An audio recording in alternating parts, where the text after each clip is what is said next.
کہ جناب یہ جو ان سے جب پوچھا گیا ایک اسٹوڈنٹ کی طرف سے کہ یہ بات اس وقت بہت زیادہ، بلکہ اس وقت نہیں، ہر وقت ہی یہ بات چلتی رہتی ہے کہ پاکستان کے اندر کوئی بھی فیصلہ، کوئی بھی کام جو ہے وہ اسٹیبلشمنٹ سے یعنی فوج کی اشیرباد کے بغیر ممکن نہیں، چاہے وہ داخلی محاذ پہ ہے، چاہے وہ خارجی محاذ پہ ہے، چاہے وہ ڈپلومیٹک سطح پر ہے، چاہے وہ ملک کے پولیٹیکل فرنٹ پہ ہے، کوئی بھی چیز ایسی نہیں ہے جو آرمی بیکنگ کے ساتھ نہیں ہوتی۔ اور اس کے اوپر جو چیف آف آرمی سٹاف کا جواب تھا وہ چونکا دینے والا تھا، کیونکہ ان کا یہ کہنا تھا کہ اگر آپ یہ سمجھتے ہیں کہ پاکستان میں ہونے والے تمام تر فیصلے میں لیتا ہوں یا میرا ادارہ لیتا ہے تو آپ لوگ عمران خان کو جانتے نہیں ہیں۔ اب یہ بات اپنے اندر بہت معنویت رکھتی ہے کہ عمران خان کو جاننے سے چیف آف آرمی سٹاف کی مراد کیا تھی؟ کیا ایسا معاملہ ہے جس نے چیف آف آرمی سٹاف کو یہ کہنے پر مجبور کیا کہ آپ عمران خان کو جانتے نہیں؟ کیا عمران خان صاحب ہر ایک مسئلے میں ٹانگ اڑاتے ہیں؟ کیا عمران خان صاحب کی مرضی کے بغیر ہونے والے فیصلے کے اوپر وہ کسی قسم کا ری ایکشن دیتے ہیں؟ کیا عمران خان صاحب اپنی مرضی کے خلاف ہونے والے کسی بھی فیصلے کے اوپر سرزنش کرتے ہیں؟ ایک ایسا انہوں نے یہ بات کر کے ایک ایسا منظرنامہ کھول دیا جس کے اوپر صرف اور صرف رائے ہی دی جا سکتی ہے۔ اس کے ساتھ ساتھ چیف آف آرمی سٹاف کی طرف سے یہ بات بھی کہی گئی کہ ان ریسٹرکٹڈ جو ہمارا سوشل میڈیم ہے، ٹویٹر ہے، فیس بک ہے اور دیگر سوشل میڈیا پلیٹ فارمز ہیں، اگر وہاں پر اس کو اچھے طریقے سے ہینڈل نہیں کیا گیا اور وہاں پر جو مس انفارمیشن پھیلائی جاتی ہے اگر اس کا تدارک نہ کیا گیا تو اس کے نتیجے میں پاکستان کی یکجہتی کو، پاکستان کی سالمیت کو نقصان پہنچنے کا اندیشہ ہے، کیونکہ انفلٹرڈ جو انفارمیشن ہے وہ یقینی طور پر تباہ کن ہوتی ہے، کیونکہ اس کے پیچھے کسی قسم کی کوئی حقیقت موجود نہیں ہوتی۔ اس کویسچن آنسر سیشن کے اندر کے بعد میں نے جس طرح آپ کو بتایا کہ ایک بڑا لمبا چوڑا ٹرینڈ شروع ہو گیا، تقریباً 3,500-4 ہزار کے قریب اس کے اوپر ٹویٹ سے بتایا یہ گیا کہ وہاں پر جو لوگ تھے، میں نے مختلف ٹویٹس کے اندر یہ بات کہی گئی کہ لوگ اینٹی اسٹیبلشمنٹ سینٹیمنٹس لے کے اندر گئے اور پرو اسٹیبلشمنٹ سینٹیمنٹس لے کر باہر آئے۔ تو اس ایک ٹویٹ کے اوپر جو ایک صارف تھے ان کی طرف سے جو جواب آیا وہ بھی بہت زیادہ دلچسپ ہے، جو میں آپ کی خدمت میں پیش کرنا چاہوں گا۔ وہ یہ کہتے ہیں کہ جناب جب آپ نام، والد کا نام، پتہ، telephone number, I D card number, یہ سب کچھ آپ ہال کے اندر انٹری سے پہلے اپنے پاس اپنے ڈیٹا بینک کے اندر محفوظ کر لیں گے تو اندر سے بندے نے پرو اسٹیبلشمنٹ بن کے ہی باہر نکلنا ہے، اینٹی اسٹیبلشمنٹ بن کے باہر نہیں نکل سکتا۔ خیر، یہ جو ڈسکشن ہے اس کو اپنے طور پر مکمل طور پر آف دی ریکارڈ رکھنے کی کوشش کی گئی ہے۔ کوشش کروں گا کہ کچھ اور انفارمیشن مل جائے جو آپ کے ساتھ شیئر کروں۔ خیر، چونکہ معاملہ اس وقت اسٹیبلشمنٹ سے ریلیٹ تھا لہٰذا یہ لمس والی بات میں نے آپ کے ساتھ شیئر کر دی۔ اب معاملہ یہ بن گیا ہے اس وقت کہ وفاقی وزیر داخلہ لاہور آئے ہوئے ہیں۔ یہاں پر انہوں نے مختلف جگہوں پر مختلف تقریبات میں شرکت بھی کی ہے اور اس کے بعد انہوں نے ایک پریس ٹاک بھی کی ہے جس کے اندر انہوں نے اسی خبر کی تصدیق کی جس کا میں نے آغاز میں آپ کے ساتھ ذکر کیا گیا تھا، یعنی اسٹیبلشمنٹ کے ساتھ مدد مانگنے کی یا ان کے ذریعے کوئی راستہ، کوئی درمیانی راستہ نکالنے کی جو کوشش کی جا رہی ہے حکومتی وزراء کی طرف سے، اس پر انہوں نے بات کی۔ ان کا یہ کہنا تھا کہ امپائر پاکستان کے ساتھ ہیں، جنہیں پاکستان کی فکر ہے وہ ان کو سمجھا رہے ہیں، اپنے معاملے میں افہام و تفہیم سے حل کیا جائے، وہ جمہوریت کے سپورٹر ہیں، وہ پاکستان کے لیے سوچ رہے ہیں، وہ کسی کے ساتھ نہیں یعنی نیوٹرل ہیں، صرف اور صرف پاکستان کے ساتھ ہیں۔ ان کا یہ کہنا تھا کہ یہ جو 30 مارچ تک کا جو ٹائم ہے یہ بہت زیادہ امپورٹنٹ ہے، بہت زیادہ خطرناک ہے، بہت زیادہ زوردار ہے۔ انہوں نے کہا جی لانگ مارچ کریں، ضرور کریں، ہم نہ کسی کو روکیں گے اور نہ ہی کسی قسم کی رخنہ اندازی کی جائے گی، لیکن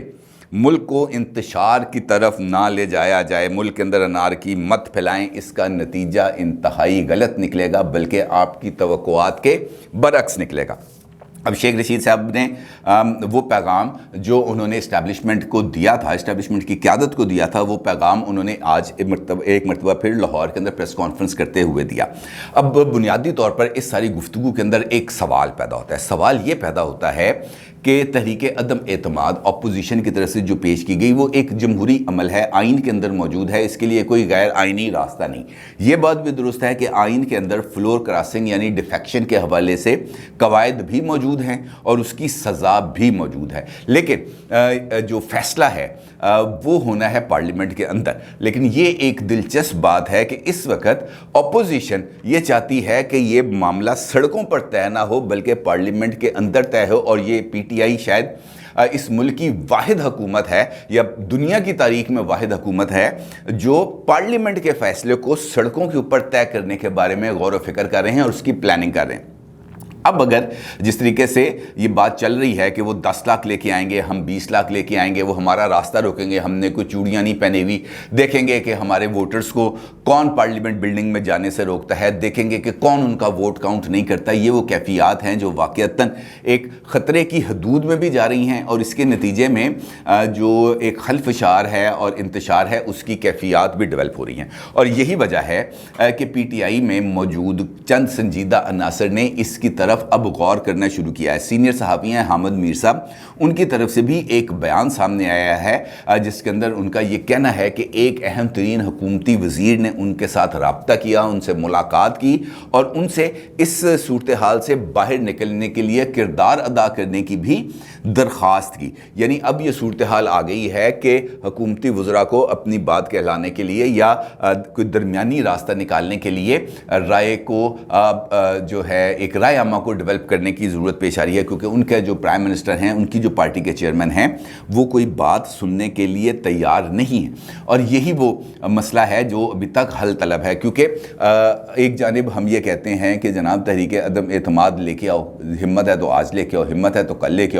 کے آؤ 2 دن میں نپٹا دیں گے۔ جب آ جاتی ہے پھر ہم یہ کہتے ہیں کہ جناب یہ تحریک عدم اعتماد آ گئی ہے، اب ہم اس کا فیصلہ جلد از جلد کریں گے، ہم اس کو جلد از جلد نپٹا دیں گے، اپوزیشن کے پاس تو نمبرز ہی پورے نہیں ہیں۔ پھر جب اپوزیشن اپنے مسلز دکھاتی ہے تو پھر ہم یہ کہتے ہیں کہ جناب اب ہمارے لیے جو ووٹ ہیں ان کو توڑا جا رہا ہے، ہماری جو نمبرز گیم ہے اس کو چینج کیا جا رہا ہے۔ جب اتحادیوں کے ساتھ بات ہوتی ہے اور اتحادیوں کی طرف سے اس بات کا اظہار ہوتا ہے کہ جناب اتحادی اپنی وفاداری یا اپنی سٹینڈنگز کو تبدیل کرنے کے لیے تیار ہیں، تو پھر وہ وزیر اعظم جو اپنے قریب ترین رفقا کے جنازے پر شرکت نہیں کرتے تھے، جو ان کی تعزیت کے لیے، نعیم الحق صاحب مثال ہیں، ان کی تعزیت کے لیے ان کے گھر نہیں جاتے تھے بلکہ ان کے ورثاء کو پرائم منسٹر آفس بلا کر ان کے ساتھ تعزیت کرتے تھے۔ کل سب نے دیکھا کہ وہ پارلیمنٹ لاجز میں گئے، پارلیمنٹ لاجز میں جا کر کبھی فہمیدہ مرزا سے ملے اور کبھی خالد مکسی صاحب سے ملے، جو بلوچستان عوامی پارٹی کے جو پارلیمنٹ لیڈر ہیں نیشنل اسمبلی کے۔ بھاگ دوڑ تو پرائم منسٹر کر رہے ہیں، لیکن